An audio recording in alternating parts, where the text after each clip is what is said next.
자, 다 찾으셨습니까? 네, 먼저 출애굽기 12장 37절, 38절 두 절 읽도록 하겠습니다. 같이 읽습니다. 이스라엘 자손이 람셋을 떠나서 숫곳에 이르니 유아 외에 보행하는 장정이 60만 가량이요 수많은 잡족과 양과 소와 심이 많은 가축이 그들과 함께 하였으며. 아멘. 이번엔 레위기 18장 27절에서 28절 말씀입니다. 한 목소리로 같이 읽겠습니다. 같이 읽습니다. 너희 전에 있던 그 땅 주민이 이 모든 가증한 일을 행하였고 그 땅도 더러워졌느니라. 너희도 더럽히면 그 땅이 너희가 있기 전 주민을 토함같이 너희를 토할까 하노라. 아멘. 제 아내가 이번에 이스라엘 서한 지구를 다녀오고 나서 가자 지구를 돕기 위해 지난 월요일에 팔레스타인 농민들을 지원하는 NGO인 UAWC라고 하는데요. 여기에 소속된 가자 지구의 활동가들과 줌으로 회의하는 모습을 지켜보았습니다. 겨울이 다가오는데 여러분이 잘 아시듯이 건물이 90% 이상이 파괴가 되고 숙소로 제공된 텐트조차도 너무 낡아서 이 겨울을 나기가 힘든 상황이라는 이야기를 들어서 생존조차 위협받고 있는 상황이기에 겨울나기를 도울 방법을 논의하는 자리였습니다. 그런데 지난 수요일에 이 우악에 소속된 라말라 활동가들이 이스라엘 군인들에게 눈이 가려진 채 포박되어 체포되는 소식과 사진이 올라왔습니다. 여러분 아시듯이 라말라는 가자 지구도 아닌 이 서한 지구의 수도죠. 그런데 그곳에서 활동하는 이 활동가들이 눈이 가려지고 포박되어져서 체포되는 사진이 올라왔습니다. 너무 충격적이었고 화가 나고 슬픈 소식이었습니다. 하지만 이런 소식들에 아무도 관심을 가지지 않습니다. 대부분 이스라엘 편에서 생각하거나 중립적인 입장을 취하고 있기 때문에 그렇습니다. 여러분 가자 전쟁만 해도 그렇습니다. 지난 2년 동안 학교, 병원, 모스크 등 가자 지구의 건물 90% 이상이 파괴되었고 민간인 희생자가 7만 명을 넘어섰으며 그중 어린아이가 40% 이상입니다. 부상자는 17만 명 이상으로 알려졌으며 난민이 190만 명 이상 발생하였습니다. 이것이 세종자치시 정도의 면적에 인구가 약 230만 명이고 그중 난민이 146만 명, 그러니까 가자 지구라고 하는 곳으로 이 팔레스타인 그동안 살고 있던 사람들이 이스라엘이 학살을 하니까 이렇게 피신한 사람들이 146만 명, 그러니까 그 230만 명 가운데 그 난민의 숫자가 그렇다는 거예요. 그런 작은 지역에서 벌어진 일입니다. 국제사법재판소에서는 이를 집단학살을 뜻하는 제노사이드로 규정했고 국제제노사이드 학자협회 소속 학자의 86%가 제노사이드임을 인정했습니다. 하지만 대부분의 언론은 2년 전 있었던 하마스의 알-아크사 홍수 작전에 대해서만 비판할 뿐입니다. 상식적인 사람이라면 알-아크사 홍수가 비윤리적이고 전쟁 범죄에 해당한다는 걸 부인하는 사람은 아마 없을 것입니다. 하지만 이것이 1948년 나크바 이후 76년 동안 자행되어 온 거대하고 오래된 구조적 폭력과 아파르트헤이트와 정착민 식민주의라는 맥락 속에서 발생했다는 걸 모두 외면하거나 부인하고 있습니다. 하여 베들레헴에 있는 크리스마스 교회의 문터 아이장 목사조차 이렇게 말합니다. 나 또한 알-아크사 홍수 작전의 비윤리성을 규탄한다. 하지만 지금 당신이 그걸 비판하려거든 76년 동안 자행되어 온 이스라엘의 강점과 학살과 폭력을 규탄해 온 사람이어야 할 것이다. 이렇게 말합니다. 대림절 두 번째 주일인데요. 이런 이야기를 하는 이유는 지금 이 시대에 예수님이 탄생한다면 팔레스타인의 잔해 속에 오실 것이다 라고 말한 문터 아이작 목사의 말에 동의하기 때문입니다. 성탄을 앞두고 이 대림절 기간 동안 우리는 예수님의 오심에 대한 진정한 의미를 되새겨 보아야 합니다. 도대체 누가 예수님의 오심을 고대하였을까? 어떤 사람이 예수님의 오심을 대망하는가에 대한 이야기를 위해서 원래는 마태복음의 성탄 기사와 출애굽의 영아살해 사건을 본문으로 잡았으나 제가 설교 시간을 줄이기로 작정을 했기 때문에 본론 후반부와 결론부를 생략할 수밖에 없게 되었습니다. 그래서 본문을 좀 바꾸고 이 설교를 두 번 나누어서 다음 주에 본론 후반부와 결론부를 이야기하고 오늘 설교는 도입부와 본론 전반부만을 이야기하도록 하겠습니다. 완결되지 않은 설교를 한다라는 것 자체가 굉장히 좀 저 개인적으로는 참담한데 어쨌든 작정을 하였으니까 그렇게 진행해 보도록 하겠습니다.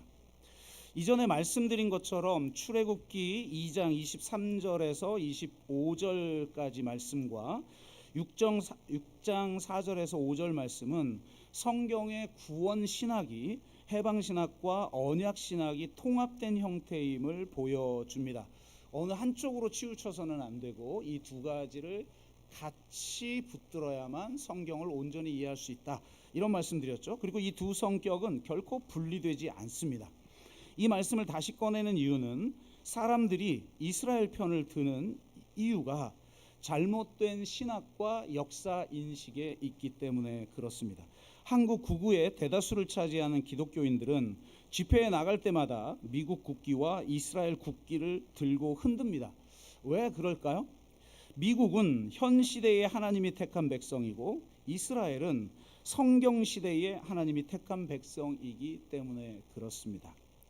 현 이스라엘이 이해하는 유대인에 대한 규정이 굉장히 중요한데요. 이것을 은연중에 기독교인들이 동의하고 있고 실제로 지금 현재 팔레스타인의 강점을 정당화하는 입장으로 내세우고 있는데요. 이렇습니다. 하나님의 백성인 이스라엘은 아브라함을 조상으로 하는 인종적이고 혈연적인 민족이다. 아브라함에게 한 약속대로 이스라엘 민족에게 가나안 땅을 주었지만 바벨론에 의한 1차 성전 파괴와 바벨론 포로 시절을 거쳐 그들은 유배된 민족이 되는 거예요. 그러니까 원 본토 땅에서 쫓겨났다. 쫓겨나 유배된 민족이다. 또 로마에 의한 2차 성전 파괴와 함께 전 세계로 흩어진 유배된 민족이 되었다.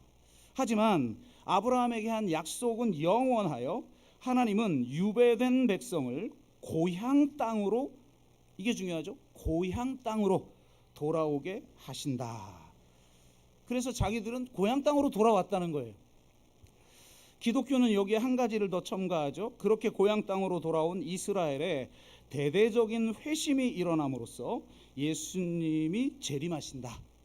그러니까 예수님을 빨리 재림시키려면 당연히 유대인들이 팔레스타인의 유대 국가를 세우고 그들이 대대적인 회심, 그러니까 국가적 회심을 해야 한다.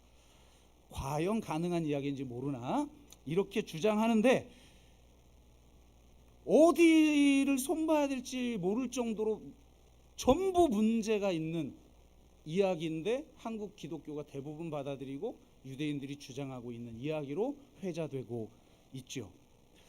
그래서 이건 뭐 총체적 난국이지만 다만 오늘은 언약과 관련하여서만 두 가지 말씀을 좀 드리도록 하겠습니다. 첫째, 이스라엘은 인종적이고 혈연적인 민족이 아니라는 사실입니다. 성경 속의 이스라엘도 그렇고 현실의 이스라엘도 마찬가지입니다. 현 이스라엘 본토로 돌아온 유대인들 대다수는 인종적이고 혈연적인 유대 민족이 아니에요. 여러분 이스라엘 가보시면 유대인이라고 그러는데 흑인들이 있어요. 보신 분은 알겠지만 어떻게 흑인이 유다 지파에 속합니까? 말이 안 되죠. 혈연적이지 않죠. 여러분이 사도행전을 읽어보면 빌립 집사가 전도한 사람이 있죠. 누구죠?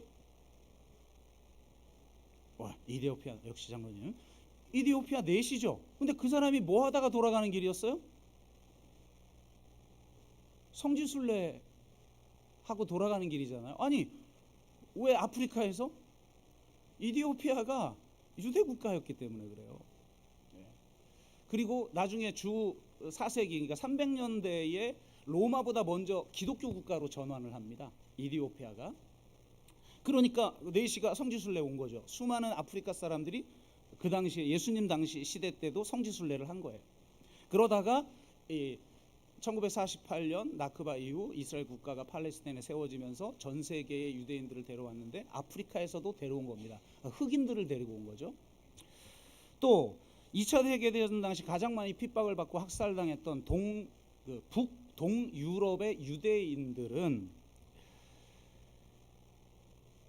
대대적으로 그들 대다수가 대대적으로 국가적 개종을 한 유라시아 지역, 그러니까 팔레스타인이 아니에요. 유라시아 지역의 하자르 왕국 사람들이에요. 그러니까 하자르 왕국이라고 하는 그 왕국이 대대적으로 국가적 회심을 합니다. 그래서 유대 국가가 돼요. 유대 국가가. 그러니까 거기 있는 사람들이 모슬렘의 침략에 의해서 흩어져서 동유럽, 북유럽에 다 흩어진 거죠. 그러니까 혈연적으로 이스라엘 사람들이 아닌 거죠.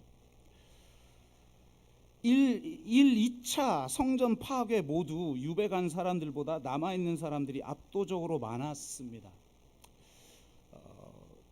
무슨 말이냐면 그러니까 2차 파괴도 마찬가지예요. 로마에 의해서 성전이 파괴되어지고 이스라엘이 멸망할 당시 전 세계로 흩어진 사람보다 남아있는 유대인들이 더 많았다는 거예요. 이게 무슨 말이냐면 지금 팔레스타인으로 귀환한 이스라엘 사람들 다수가 혈통적인 유대인이라고 보기 어려운 반면 이스라엘이 100년 가까이 학살해온 팔레스타인 원주민들이야말로 역사적 사건으로 인해서 모슬렘으로 집단 개종을 하였을 뿐이지 혈통적으로는 유대인에 훨씬 가깝다는 거죠. 그러니까 비유대적 혈통이 있는 사람들이 지금 혈통이 훨씬 유대적으로 가까운 본토 팔레스타인 사람들을 학살하고 있는 거예요. 무슨 말인지 이해가 돼요? 무엇보다도 중요한 건 신학적 문제입니다. 출애굽기 12장 37절에 의하면 출애굽한 사람들이 장정만 60만 명 가량 돼 있다고 기록돼 있어요. 이렇게 해석을 한 거죠. 히브리어 원어를. 그러니까 총 남녀 200만 명 이상이라고 합니다. 그러나 대부분의 학자들에 의해서 출애굽 당시에 이 애굽의 총 인구가 100만이었다고 합니다. 그 당시에 대제국들의 수도조차도 그렇게 지금과 같은 현대 도시가 아니었잖아요. 그러면 총 인구가 100만인데 나간 사람이 200만이라는 게 말이 돼요? 말이 안 되죠. 37절에서 말하는 엘렙은 천을 뜻하기, 그러니까 600이라는 숫자 곱하기 1000에서 60만이라고 번역을 한 건데 이 1000에 해당하는 엘렙이라는 단어는 한 가족 또는 15명 정도의 소 단위를 뜻하는 데 쓰이기도 한단 말이에요. 그렇다면 대략 600가정이거나 이게 현실적이죠. 혹은 장정만 9,000명 정도. 이게 좀 현실적이죠. 그래야 한 작은 아브라함, 이삭, 야곱, 그 다음에 야곱의 후손들이 요셉으로 통해서 애굽에 갔는데 그 작은 숫자가 성장했다면 이 정도겠죠. 또 떠난 사람 안 떠난 사람도 뭐 다 있었을 것이고 여하튼 더군다나 이스라엘 자손만 출애굽을 한 게 아니죠. 오늘 우리가 함께 읽은 38절을 보면 중다한 굉장히 많은 잡족들이 함께 출애굽을 합니다. 무슨 말이냐면 출애굽 공동체는 혈연 공동체가 아니라 다민족 다문화 공동체였다라는 거예요. 대표적인 얘기만 하나 할게요. 이스라엘이 가나안에 정탐꾼을 보냅니다. 몇 명 보내죠? 12명 보내죠. 12지파의 족장들 한 명씩 뽑아가지고 12명의 정탐꾼을 보냅니다. 자, 그러면 그 중에 지금 유대인이라고 그러는 게 뭐예요? 나머지 지파는 역사에서 다 사라져 버렸고 유다 지파 하나만 남아서 유대인인 거 아니에요? 자, 그럼 제일 중요한 유다 지파. 자, 유다 지파의 족장이 누구죠? 사실은 목사인 저도 거기 있으면요 틀릴까봐 아는데도 말을 못해요. 왜? 대답을 잘 못하기 때문에 제가 빨리 대답을 해드리면 12명 중에 2명으로 압축시켜 드릴까요?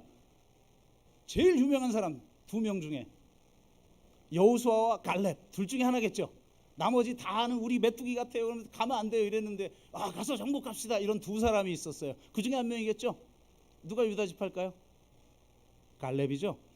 갈렙이 유다 지파 족장이에요. 전체 지파의 대표란 말이에요. 근데 그 사람이 그니스 사람이에요. 성경에 의하면 이방 사람이에요. 유다 지파의 수장이 이방 사람이에요. 근데 무슨 혈연적인 민족이에요? 아니죠. 이런 다민족 다문화 공동체가 하나의 정체성을 갖게 된 것은 시내산 언약을 통해서 그렇죠. 하나님과 시내산에서 맺은 언약으로 이게 한 백성이 된 거예요. 그러니까 혈연적이고 인종적인 요소가 아니라 언약이 이스라엘 백성의 정체성을 규정하는 겁니다. 중다한 잡족이 함께 모여서 언약을 맺은 거예요. 또 이렇게 문자적으로 명확한 거 말고 해석이 필요한 본문들이 있어요. 그 대표적인 게 바로 가나안 정복으로 알려진 사건이죠. 사실은 이렇게 이름을 붙이면 안 돼요. 정복이라는 건 여러분 보통 제국이 제3세계 나라를 점령하거나 침략할 때 혹은 강대국이 약소국을 침략할 때 그걸 정복이라고 그러죠. 근데 여러분 잘 아시듯이 출애굽한 사람들이 누구예요? 노예들이에요. 노예들이 무슨 그 더군다나 40년 동안 광야에서 빙빙 돌아다니기만 했던 사람들이 뭔 강력한 그 도시국가들을 정복합니까? 그리고 그 시대에는 이미 그 가나안 땅 전부가 애굽에 속한 땅이었단 말이에요. 그러니까 행정상으로는 애굽 땅이란 말이에요.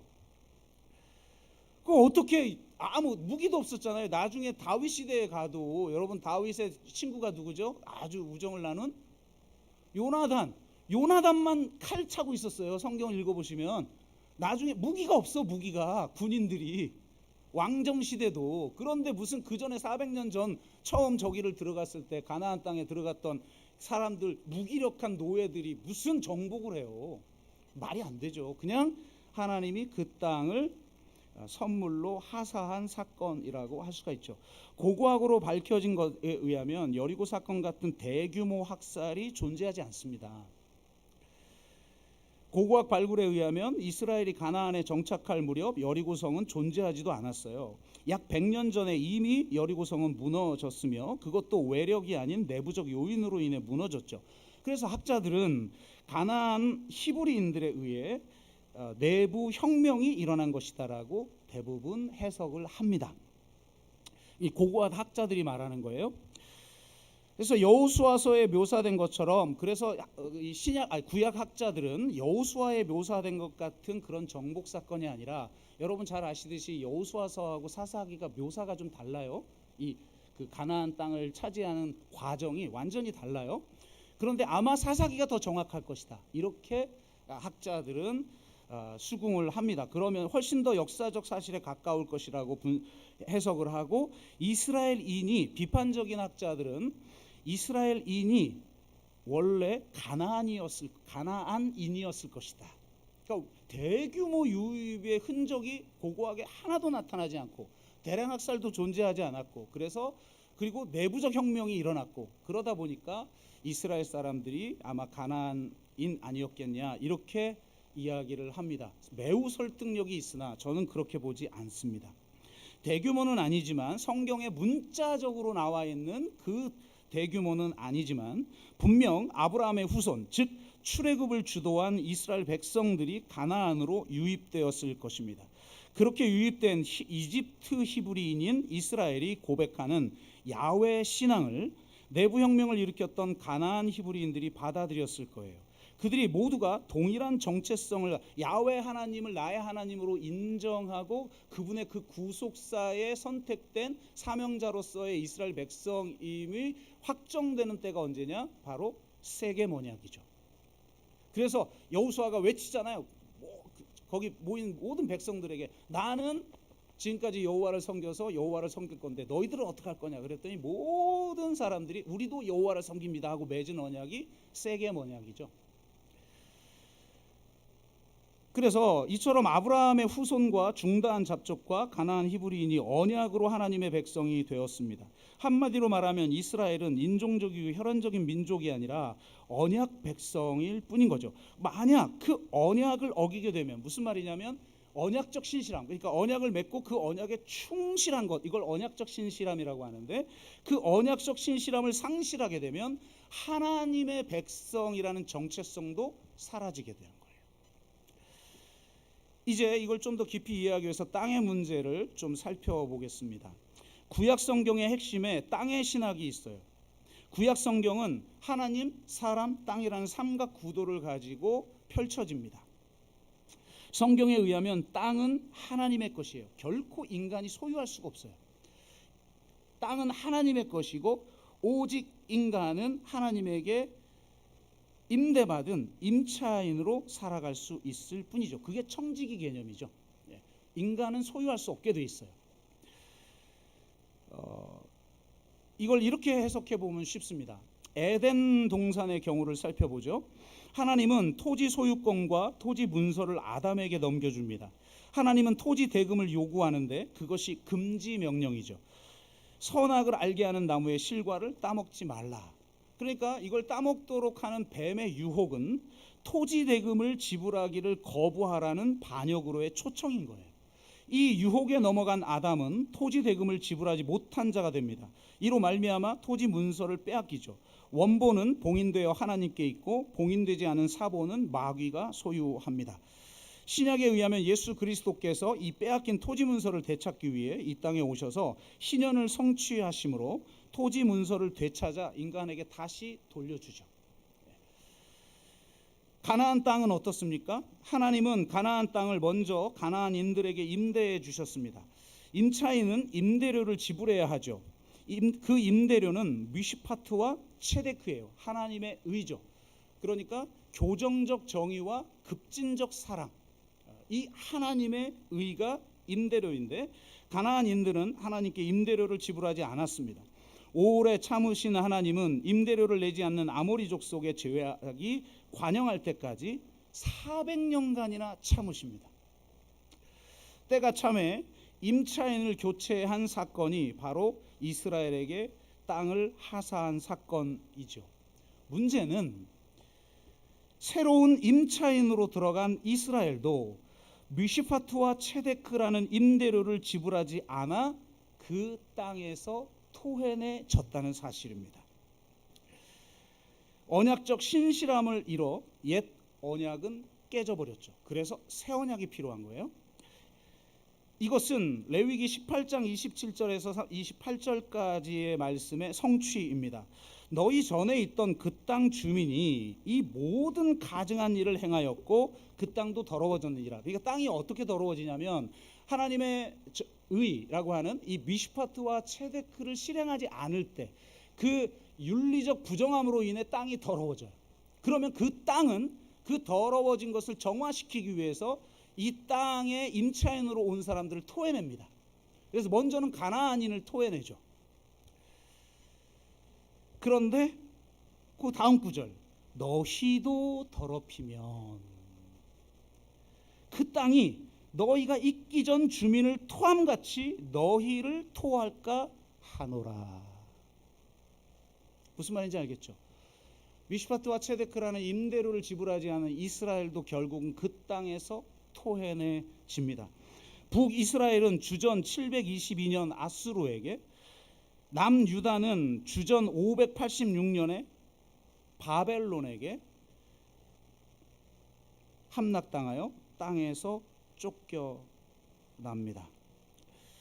이러한 바벨론 유수 상태의 이스라엘과 동일한 죄 가운데 있는 인류를 회복하기 위해, 즉 토지 대금을 지불하고 희년을 성취함으로 빼앗긴 토지 문서를 되찾기 위해 예수님께서 이 땅에 오셔서 공생애와 십자가와 부활을 통해 미슈파트와 체데크, 즉 하나님의 의를 성취하십니다. 그래서 그 토지 문서를 빼앗고 그 빼앗긴 땅에 대한 권리를 우리에게 되찾아서 우리에게 이 땅에 대한 통치권을 다시 선물로 주신 사건이 예수님의 성육신과 공생애와 십자가와 부활과 승천인 것이죠. 그리고 하나님의 의를 성취하심으로 말미암아 예수 그리스도께서는 새 이스라엘을 세우십니다. 무슨 말이냐면 더 이상 가나안 땅은 이스라엘 민족, 그러니까 이것도 혈연적이고 인종적인 개념이 아니라 언약적 개념이지만 이스라엘 민족의 것이 아니라는 거예요. 왜? 옛 언약은 깨졌고 그들은 쫓겨났기 때문에. 가나안 땅을 중심으로 펼쳐진 구원의 이야기는 이스라엘이 언약을 지키는 데 실패함으로 더 이상 유효하지 않게 되었다는 사실입니다. 사실 근대의 시오니즘이라는 건 이제 우리 고향 땅으로 이스라엘 민족이 다시 돌아가야 된다, 이걸 내세워서 결국은 잘 살고 있는 팔레스틴 땅을 점령하고 거기 있는 사람들을 학살하고 다 내쫓고 죽이고 이름으로써 그 나라를 회복했단 말이에요. 그게 시오니즘이잖아요. 시오니즘. 그 시오니즘을 사실 제공했던 게 기독교예요. 이 극우 기독교, 개신교, 그다음에 이 세대주의적 신학을 가지고 있는 미국 신학, 이걸 뒷받침해 준 건데, 여하튼 시오니즘이 나타나기 전까지 지난 2000년 동안 실제로 유대교도 이렇게 이해를 했어요. 여러분 생각해 보세요. 만약에 이런 신학이 2000년 동안 계속 됐다면 틈만 나면 돌아가려고 하지 않았겠어요? 2000년 동안? 그런데 지난 2000년 동안 그 누구도 고향 땅으로 돌아가려고 하지 않았어요. 유대교의 어떤 지도자도. 왜냐? 우리는 하나님에게 언약을 지키는 것에 실패했다. 그러므로 이제 우리는 흩어진 곳에서 자국민이 돼요. 그러니까 독일로 가면 독일 국민이 되고, 러시아에 가면 러시아 국민이 되고, 미국으로 가면 미국 국민이 돼요. 그러니까 지금도 안 돌아가는 유대인들이 태반이잖아요. 그죠? 그 왜 그러겠어요? 거기서 그냥 하나님의 말씀, 이제 성전이나 제사 이런 게 중요한 게 아니라 하나님의 그 율법, 모세의 그 오경에 있는 그 율법의 말씀을 지키도록 하셨다. 그렇기 때문에 시오니즘이 처음 나왔을 때 대부분의 유대교 지도자들은 시오니즘을 반대했어요.